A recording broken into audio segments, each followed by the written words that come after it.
اما بعد فاعوذ باللہ من الشیطان الرجیم بسم اللہ الرحمن الرحیم لقد من اللہ علی المؤمنین اذ بعث فیہم رسول یتلو علیہم آیاتہ ویزکیہم ویعلم الکتاب والحکمہ۔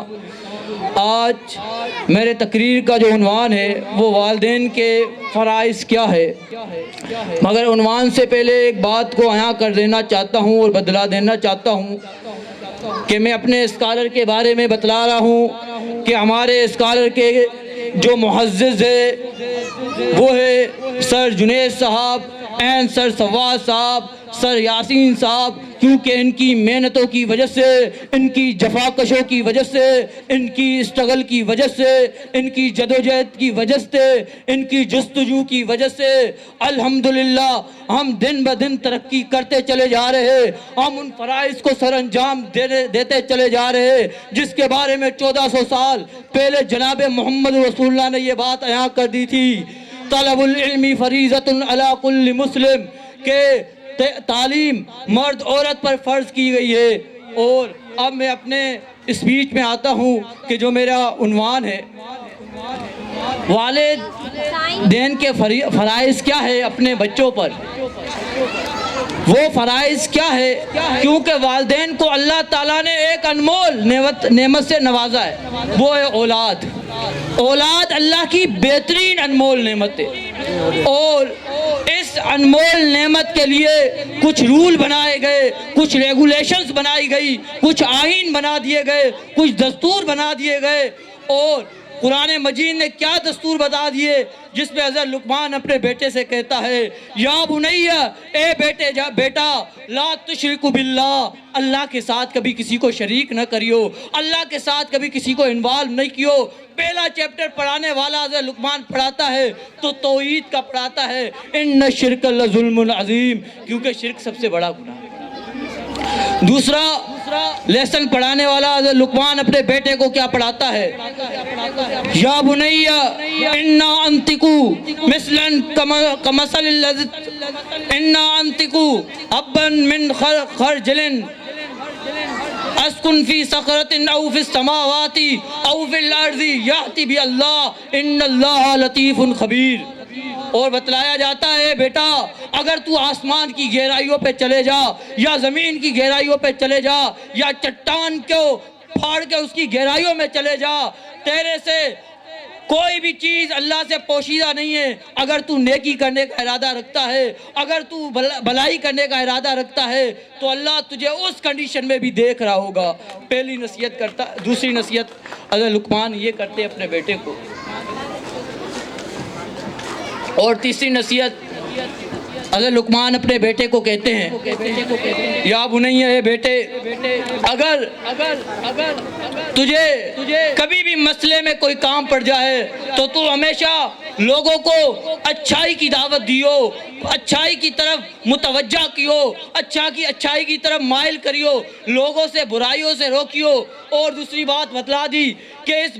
لوگوں کو روکنے سے پہلے تیرے پاس مشکلات بھی آئے گی، تیرے پاس پریشانیاں بھی آئے گی، اس کنڈیشن میں تجھے نظم و ضبط سے کام لینا ہے، صبر و تحمل سے کام لینا ہے۔ پھر حضرت لقمان چوتھا آئین اپنے بیٹے کو سکھاتا ہے، اے بیٹا جان جب زمین پہ چلے، زمین پہ جب اگر تو چلنا چاہے ہمیشہ تکبرانہ انداز سے نہ چلیو، ہمیشہ سینہ تان کر کے نہ چلیو، عاجزی کے ساتھ چلیو، انکساری کے ساتھ چلیو اور سمپلسٹی کے ساتھ چلیو۔ اور دوسری بات یہ بتلاتا ہے حضرت لقمان اپنے بیٹے کو کہ اے بیٹا اگر آپ کہیں بھی بات کرو، آپ کہیں اپنے انداز شیریں رکھو تو بات میں وزن نہیں ہونا چاہیے، بات میں بے حیائی نہیں ہونی چاہیے، بات میں بے شرمی نہیں ہونی چاہیے۔ تمہاری اگر اونچی آواز ہوگی تو وہ اونچی آواز گدھے سے ملتی ہے، تمہارے آواز انداز بالکل سادے ہونے چاہیے، بالکل شیریں جیسا ہونے چاہیے، تمہارے بات میں بد اخلاقی اور بد کرداری نہیں ہونی چاہیے۔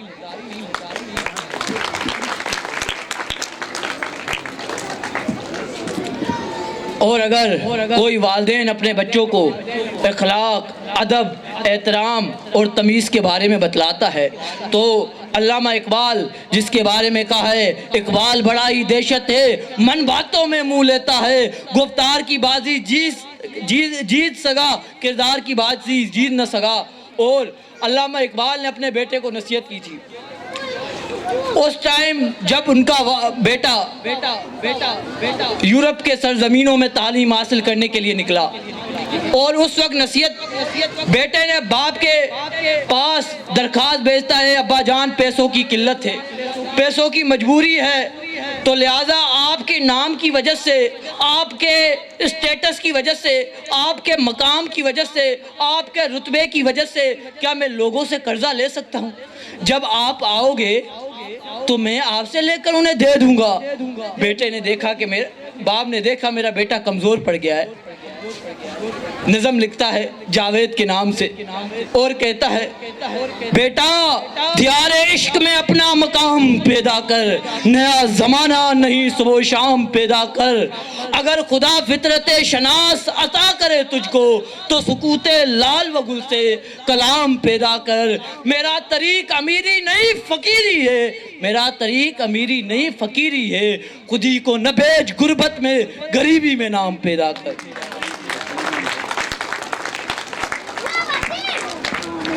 اور علامہ اقبال اپنے بیٹے کو آئین سکھاتا ہے کہ بیٹا لوگوں کے سامنے جھکنا چھوڑ دے، لوگوں کے سامنے گڑ گڑانا چھوڑ دے، لوگوں سے اصرار کرنا چھوڑ دے، اور اگر تجھے جاؤ جلال چاہیے تو اپنا ایک نیا زمانہ پیدا کرو، نیا صبح و شام پیدا کرو۔ دوسرا آئین بتلاتا ہے کہ اگر خدا فطرت شناس عطا کرے تجھ کو، اگر خدا فطرت شناس عطا کرے تجھ کو، مطلب کہ یہ بتلایا جا رہا ہے کہ اگر اللہ تیرے کو عقل و فہم دے، اللہ تجھے سمجھ دے، سینس دے، تو اپنے کلام سے ایسا مقام پیدا کر کہ لوگ تیرے کو آئیڈیل بنا دے، لوگ تجھے رہنما بنا دے۔ پھر کہتا ہے کہ میرا طریق امیری نہیں فقیری ہے، میں کوئی جائیداد والا نہیں ہوں، میں کوئی جاگیردار نہیں ہوں، کوئی میں وزیر اعظم نہیں ہوں، میں کوئی لیڈر نہیں ہوں، میں ایک فقیر ہوں کو خودی کو بھیج نہ غربت میں، غریبی میں نام پیدا کر، کہ لوگوں کے سامنے غریبوں کے ٹائٹل نہیں لگا، کہ اگر ہمت ہے، اگر بہادری اور شجاعت چاہتا ہے تو لوگوں کے سامنے اپنا وقار قائم کر۔ اور دوسری بات کہ آپ کو بتلاتا چلوں کہ اگر آپ اپنے بچوں کو ہدایت دو گے، نصیحت دو گے، ہر ایک برائی سے روکو گے، ہر ایک عیب سے روکو گے، ہر ایک اچھائی کی طرف دعوت دو گے، تو انشاءاللہ آپ کے بچے کیسے بنیں گے۔ اب بتلاتا ہوں شیخ عبداللہ قادر جیلانی رحمۃ اللہ علیہ کے بارے میں، جو بچپن میں جب والدہ سے کلاس لیتے ہیں تو اس کلاس میں ان کا رویہ انداز کیا ہوتا ہے۔ والدہ کہتی ہے کہ اے بیٹا جان، کبھی جھوٹ نہ بولنا، ہمیشہ حق کہنا، کبھی جھوٹ کی نوبت نہیں پیدا کرنا، ہمیشہ حق بات پر ڈٹے رہنا، جس کے بارے میں شاعر بھی کہتا ہے، حق بات سے کٹتی ہے تو کٹ جائے زباں میری، اظہار تو کر جائے گا جو ٹپکے گا لہو میرا۔ اور حاضرین محفل کہ جب شیخ عبداللہ قادر جیلانی رحمۃ اللہ علیہ اس آئین کو سمجھ لیتے ہیں اور اس پر عملی جامہ پہنانے شروع کرتے ہیں، تو وہ جب نکلتے ہیں تو ایک قافلے والوں کے ساتھ نکلتے ہیں۔ کدھر نکلتے ہیں؟ علم حاصل کرنے کے لیے نکلتے، تعلیم کو حاصل کرنے کے لیے نکلتے، قافلے والوں کے ساتھ ملتے ہیں۔ کچھ ڈاکو آ جاتے ہیں قادر جیلانی رحمۃ اللہ علیہ پہ ڈاکہ مارنے کے لیے، پورے قبیلے پہ مار دیا، ساروں کے مال لوٹ لیے گئے۔ اب اس بچے کے پاس آتے ہیں کہ اے بیٹا تمہارے پاس اشرفیہ ہے؟ یہ بچہ کہتا ہے حاضرین میرے پاس اشرفیہ ہے۔ تو وہ بچہ چیکنگ کرنے لیتا ہے کہ چیک کرتا ہوں اس کے پاس ہیں، تو وہ چیک کرتے اسے اشرفیہ نہیں ملتی، اور پھر اشرفیہ جب نہیں ملتی تو اس کو اپنے سردار کے پاس لے کر جاتا ہے کہ آؤ میں اپنے سردار کے پاس لے کر جاؤں۔ اور جب لے کر جایا جاتا ہے تو سردار پوچھتا ہے بیٹا تمہارے پاس اشرفیہ ہے؟ بولتا ہاں میرے پاس 40 اشرفیہ ہے۔ تو بولتا بیٹا کہاں ہے؟ بولتا سلوار کے نافے میں، اور وہ سلی ہوئی ہے۔ ڈاکو یہ بات سن کر حیران ہو جاتا ہے، اور جب اشرفیہ واقعی ریئلٹی میں نظر آتی ہے تو وہ کہتا ہے کہ بیٹا تم نے ہم سے جھوٹ کیوں نہ بولا؟ تم نے ہم سے یہ چیزیں چھپا بھی تو سکتے تھے۔ وہ کہتا ہے کہ یہ تو اشرفیہ ہے، مگر میری ممتا کی آئین اور دستور کو قائم کرنے کے لیے، میں نے ممتا کی رول اینڈ ریگولیشن قائم کرنے کے لیے اگر مجھے اپنی جان کی بھی بازی لگانی پڑی تو میں لگاؤں گا۔ یہ اس وقت کے ڈاکو سارے کیا ہے، آج کے بعد یہ فیصلہ کرتے ہیں کہ آج کے بعد ہم ڈاکہ نہیں ماریں گے۔ کیا یہ والدہ کی نصیحت لوگوں کے زمانوں کو چینج کرتی ہے، والدہ کی ایڈوائز لوگوں کے زمانوں کو چینج کرتی ہے۔ ڈیولپنگ کرنے والی جو نصیحت ہوتی ہے وہ اصل میں والدہ کی ہوتی ہے۔ اور میں ایک بات بتلا دوں، اگر آپ اپنے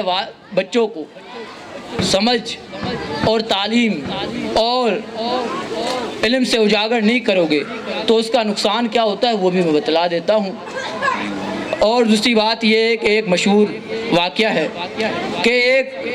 والدہ کے سامنے ایک بیٹا کبھی چھوپنے لے کر آتا ہے۔ والدہ بیٹے کو دیکھتی ہے، اسے لاڈ پیار دیتی ہے، اسے پوچھتی رہی ہے بیٹا یہ چھوپنر کہاں سے لایا۔ پھر ایک دفعہ اسکیل لے کر آتا ہے، والدہ بیٹے سے نہیں پوچھتی کہ یہ بیٹا کہاں سے لایا، والدہ یہ کہتی ہے یہ لگتے جگر ہے میرا، لہذا نہیں بول سکی، اسے حق بات نہیں سمجھا سکی۔ تیسری دفعہ کچھ اور چیزیں چوری کر کے لے کر آیا، چوری کرتے لے کر آتا چلا گیا، اور ایک دفعہ اس کا جب یہ نوجوان ہوتا ہے تو یہ ایک بڑا ڈاکو بن جاتا ہے۔ والدہ محترمہ اس کی جو غلطیوں پر پردہ ڈالتی چلی جاتی ہے۔ اب اس کا پس منظر دیکھو کیا ہوتا ہے کہ جب وہ ڈاکو بن جاتا ہے اور ڈاکے مارنا شروع کرتا ہے اور بہت سی پولیسوں سے بچ بھی جاتا ہے، مگر کسی پولیس پہ ہاتھ میں آ جاتا ہے تو پولیس اسے سزائے موت کا قانون سناتی ہے اور کہتی ہے کہ آپ کو سزائے موت دی جائے گی۔ اور وہ بچہ، وہ جو نوجوان ڈاکو تھا، وہ اس سے پوچھا بھی جاتا ہے کہ آپ کی آخری خواہش کیا ہے، آپ کے آخری الفاظ کیا ہے جس پر ہم عملی جامہ پہنائے، تو وہ کہتا ہے میری مما کو بلایا جائے، میری والدہ محترمہ کو بلایا جائے۔ اس کی والدہ آتی ہے اور وہ ڈاکو اس بات کو اب ڈاکوؤں کا انداز دیکھو کہ کہتی ہے کہ وہ پہلے پوچھتی ہے مما کہ بیٹا کیسے ہو، یہ ہو، تو وہ نوجوان ڈاکو بولتا ہے مما اگر تمہارا بیٹا اس اسٹیج پہ اگر ہے، اگر اس کو پھانسی لگنے والی ہے، اگر وہ سولی پہ چڑھنے والا ہے تو یہ بھی آپ کے آئین اور دستور کی وجہ سے، آپ کی کمزوری کی وجہ سے آج میری جان لینے والے تلے ہوئے ہیں، تو لہٰذا اگر آپ اس ٹائم مجھے ٹوک دیتی، روک دیتی، اسکیل پینسل پہ ٹوک دیتی، دو چماٹے مار دیتی، آج میں کم عمری میں پھانسی کے ساتھ نہ ملتا۔ Thanks for listening.